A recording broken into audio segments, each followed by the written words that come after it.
This is Land of Havilah, 2 Kings 19. In the last chapter, the king of Assyria sent 3 captains and a great army to Jerusalem to demand surrender. Isaiah predicted this situation long before it happened, as recorded in Isaiah chapter 8. Yahweh said, quote, "Because this people have refused the waters of Shiloah that go softly, and rejoice in Rezin and Remaliah's son, now therefore, behold, the Lord brings upon them the mighty flood waters of the river, the king of Assyria and all his glory. It will come up over all its channels and go over all its banks. It will sweep onward into Judah. It will overflow and pass through.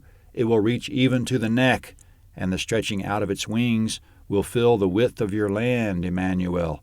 It will be brought to nothing. Speak the word, and it will not stand, for God is with us." Isaiah 8, 6-10. If we examine that prophecy, it's clear that Isaiah was talking about the kingdom of Assyria coming over Judah like a flood. The Assyrians' base was on the Tigris River at Nineveh, and the floodwaters of the Tigris coming over Judah was a metaphor of the Assyrians pouring into the land. Isaiah said the flood would come up to Judah's neck. In other words, the situation would be desperate and near fatal. And why did Yahweh bring these troubles in the days of Hezekiah, the best king of Judah on record, at a time when Judah was in revival? It didn't seem to make much sense. But as Yahweh explained through Isaiah, Hezekiah's father invited the Assyrians into the region, asking them to deal with the Syrians in Damascus and with Israel. When Assyria came and destroyed both places, Judah rejoiced. So by this, Judah had a hand in the destruction of Israel, their brothers and northern neighbors. This is what Isaiah was talking about when he referred to Rezin, who was the king of Damascus, and the son of Remaliah, who was the Israelite king Pekah. Yahweh didn't appreciate Judah's attitude. He also didn't appreciate Hezekiah's father's abominations in the first place, which put Judah in such a desperate spot that they needed Assyria to come in and relieve them of the Israelites and Syrians. So Yahweh determined that he would punish Judah by the same Assyrian flood. At present, the Assyrians are demanding the surrender of Jerusalem. They say the outcome is inevitable, that they're going to deport the people of Judah to foreign lands. They insulted Yahweh in the process. Now, verse 1. When King Hezekiah heard it, he tore his clothes, covered himself with sackcloth, and went into Yahweh's house. He sent Eliakim, who was over the household, Shebna the scribe, and the elders of the priests, covered with sackcloth, to Isaiah the prophet, the son of Amoz. Comment: Eliakim and Shebna are 2 of the 3 that spoke with the Assyrian captains outside the wall. Hezekiah is sending those 2 to the prophet Isaiah along with some others. Isaiah has been a prophet in Israel all the way back to the days of Hezekiah's great-grandfather Uzziah, also known as Azariah, so he's quite the elder by now. He's been prophesying in Judah for at least 46 years, Isaiah 1:1. His grasp of the situation is way ahead of Hezekiah's. He already prophesied about it years before, as we just read. He already knows what will be the conclusion, quote, "It will be brought to nothing," Isaiah 8:10. Coming up, the men are delivering Hezekiah's message to Isaiah. Verse 3. They said to him, "Thus says Hezekiah, Today is a day of trouble, of rebuke, and of rejection, for the children have come to the point of birth, and there is no strength to deliver them." Comment: Hezekiah tells Isaiah, we're in a tight spot, like a woman that went in labor, but the baby won't come. In those days, childbirth was more frightening than now. Today we'd simply do a C-section, but in those days, if the baby wouldn't come, the woman would languish until she died. It's desperation time. Hezekiah goes on in his message to Isaiah, verse 4. It may be Yahweh your God will hear all the words of Rabshakeh, whom the king of Assyria his master has sent to defy the living God, and will rebuke the words which Yahweh your God has heard. Therefore lift up your prayer for the remnant that is left. So the servants of King Hezekiah came to Isaiah. Comment: Already the Assyrians, quote, came up against all the fortified cities of Judah and took them, last chapter, verse 13. But we know all the cities doesn't mean exactly all, because Libnah and Jerusalem are still standing, that we know.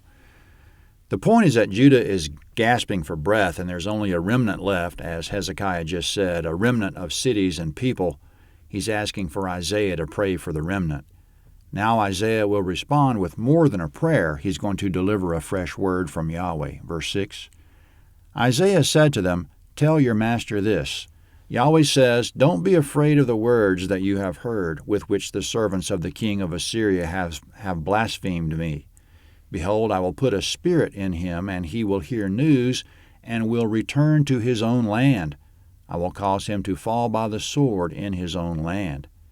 Comment. Yahweh says He's going to put a spirit in Sennacherib that's going to cause him to simply go home. Spirit is Hebrew ruach. It means breath, wind, or it can refer to the presence of a specific supernatural being. We don't know which in this case. The simplest interpretation is that Yahweh is just going to put the notion of leaving in Sennacherib's mind. Coming up, Rabshakeh is the Assyrian captain who did all the talking outside the wall. He's returning to Sennacherib to give the report. Verse 8. So Rabshakeh returned and found the king of Assyria warring against Libnah, for he had heard that he had departed from Lachish. Comment. King Sennacherib is in Libnah now, another city of Judah which is under attack. Rabshakeh went there to give the report. Speaking of Sennacherib, verse 9, When he heard it said of Tirhakah, the king of Ethiopia, Behold, he has come out to fight against you. Comment. Sennacherib received a report that the Ethiopians were on the march from the south, planning to attack. We might suppose that the Ethiopians want to meet the Assyrians in Judah rather than waiting for the Assyrians to come to their own land. This would give them a chance to attack the Assyrians while they're still trying to deal with Judah. Now Sennacherib feels an urgency to convince Judah to surrender. He's going to send Hezekiah a written message, verse 10. He sent messengers again to Hezekiah, saying, Tell Hezekiah, king of Judah, this, Don't let your God, in whom you trust, deceive you, saying, Jerusalem will not be given into the hand of the king of Assyria. Behold, you have heard what the kings of Assyria have done to all lands, by destroying them utterly. Will you be delivered? Have the gods of the nations delivered them, which my fathers have destroyed? Gozan, Haran, Rezeph, and the children of Eden who were in Telassar? Where is the king of Hamath, the king of Arpad, the king of the city of Sepharvaim, of Hena and Ivah? Comment. That was the same message his captains gave in person at Jerusalem. Surrender now and live to go into captivity, otherwise you die. Victory isn't an option for you because we win everywhere we go. Everywhere we've been, the kings are either dead or alive in captivity. You choose. Do you want to be dead or alive? Yahweh can't save you. Verse 14. Hezekiah received the letter from the hand of the messengers and read it. Then Hezekiah went up to Yahweh's house and spread it before Yahweh. Hezekiah prayed before Yahweh and said, Yahweh, the God of Israel, who sits above the cherubim. Comment. Hezekiah is in the temple which houses the Ark of the Covenant, and he's praying. The ark has two solid gold representations of heavenly creatures called cherubim sitting on its top. Yahweh said in the days of Moses concerning the ark, quote, There I will meet with you, and I will tell you from above the mercy seat, from between the two cherubim which are on the ark of the testimony, all that I command you for the children of Israel. Exodus 25:22. So Hezekiah went to the temple which had the ark to appeal to Yahweh at the place Yahweh said he would meet him. Isaiah already told Hezekiah that Sennacherib would just leave, but now Hezekiah has received this letter, and it certainly doesn't say anything about withdrawal. Hezekiah is still in travail like that woman trying to give birth.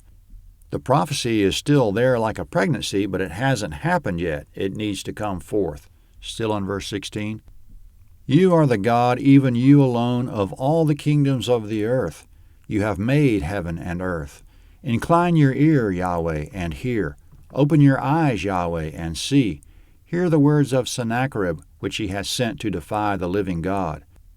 Truly, Yahweh, the kings of Assyria have laid waste to the nations and their lands, and have cast their gods into the fire. For they were no gods, but the work of men's hands, wood and stone. Therefore they have destroyed them. Comment. Hezekiah says it's no wonder Sennacherib defeated those other nations, because the gods of those nations were wood and stone, but our God is Yahweh, maker of heaven and earth. Verse 19. Now therefore, Yahweh our God, save us, I beg you, out of his hand, that all the kingdoms of the earth may know that you, Yahweh, are God alone. Comment. That was the end of Hezekiah's prayer. Coming up, Yahweh told Isaiah about Hezekiah's prayer, And Yahweh has an answer for Hezekiah. Verse 20. Then Isaiah the son of Amos sent to Hezekiah, saying, Yahweh the God of Israel says, You have prayed to me against Sennacherib king of Assyria, and I have heard you. This is the word that Yahweh has spoken concerning him. The virgin daughter of Zion has despised you and ridiculed you. The daughter of Jerusalem has shaken her head at you. Comment.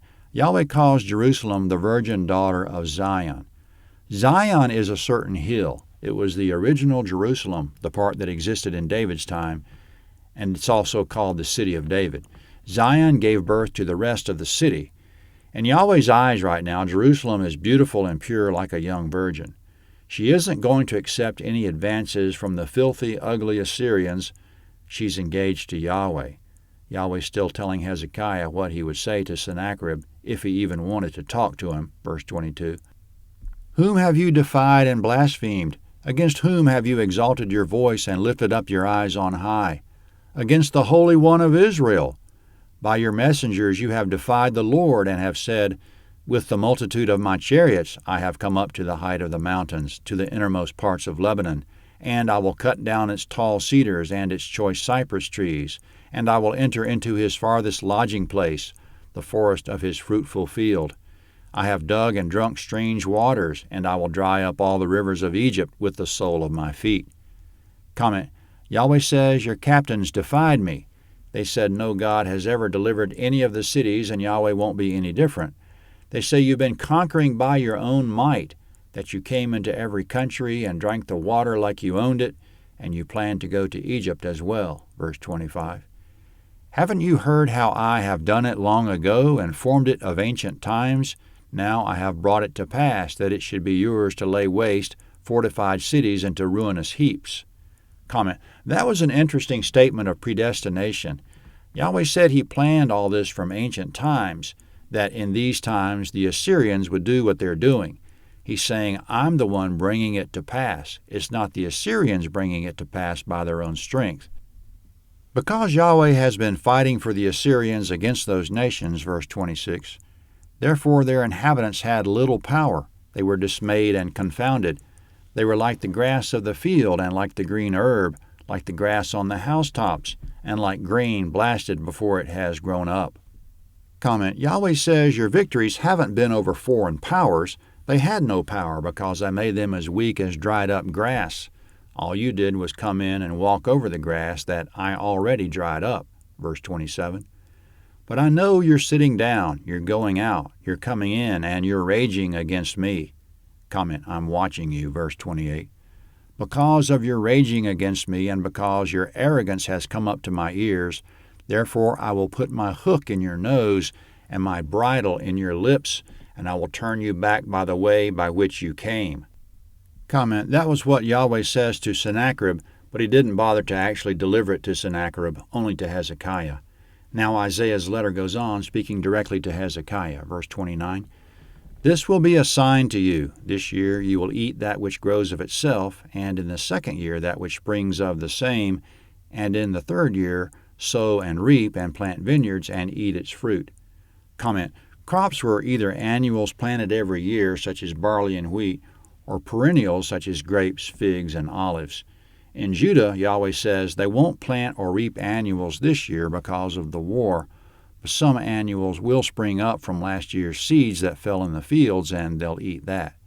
Same for the next year. They won't plant because they still don't feel secure, but still some grain will come up from that which seeded itself naturally. But the third year, they're going to be back to planting and harvesting as usual.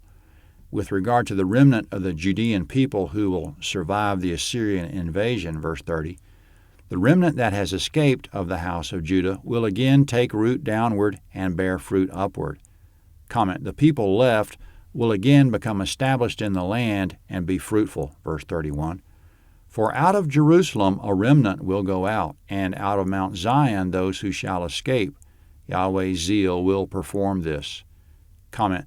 That was a prophetic verse with application to the immediate and distant futures. No matter what happens, Yahweh will always save a remnant to accomplish his long-term plans for the world. Failing that, Yahweh will raise up Israelites from the stones to accomplish his purposes, Matthew 3:9. Verse 32. Therefore Yahweh says concerning the king of Assyria, he will not come to this city, nor shoot an arrow there. He will not come before it with shield, nor cast up a mound against it. Comment, the mound would be an earthen ramp for going over the wall. With regard to Jerusalem, there won't be any fighting or entry at all. The virgin won't be violated. Verse 33. By the way that he came, by the same he will return, and he will not come to this city, says Yahweh. For I will defend this city to save it, for my own sake and for my servant David's sake. Comment, now here's the surprise that Yahweh has kept to himself. Verse 35. That night Yahweh's angel went out and struck 185,000 in the camp of the Assyrians. When the men arose early in the morning, behold, these were all dead bodies. So Sennacherib king of Assyria departed and went and returned and lived at Nineveh. Comment, Sennacherib returned to his home in Nineveh, which was the place Jonah preached about 80 years earlier, 2 Kings 14:25 and Jonah 1:1 and 2. Coming up, there's an incident which is recorded in biblical and non-biblical history as well, verse 37.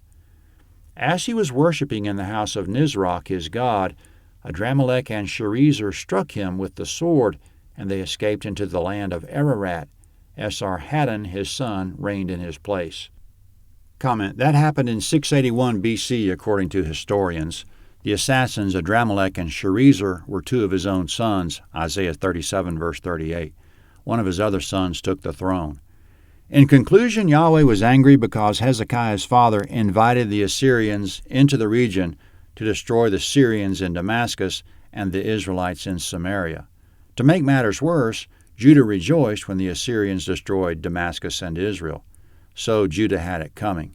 Yahweh chastised them by the same Assyrians they invited. However, Judah survived by Yahweh's eventual deliverance and went on to be reestablished. So let's not seek the destruction of our enemies. Yahweh might have a soft spot for them. And if our enemies fall, let's not rejoice over it. 2 Kings 20 is next at landofhavilah.net, 2 Kings 20. This is the map of 2 Kings 19. Jerusalem here. Sennacherib left Lachish here and went to Libnah, exact location unknown. Then he went home to Nineveh here. Modern Mosul, Iraq, is built on Nineveh's ruins. At the time of this chapter, Nineveh was the largest city in the world according to secular history, so this is the world power from which Yahweh delivered Judah. Yahweh made cities and regions as weak as dead grass so that Assyria could conquer them, including Gozan, which is the region of the Habor River, Haran, Hamath, Arpad, Sepharvaim, Ivah, and Lebanon. 2 Kings 20 is next.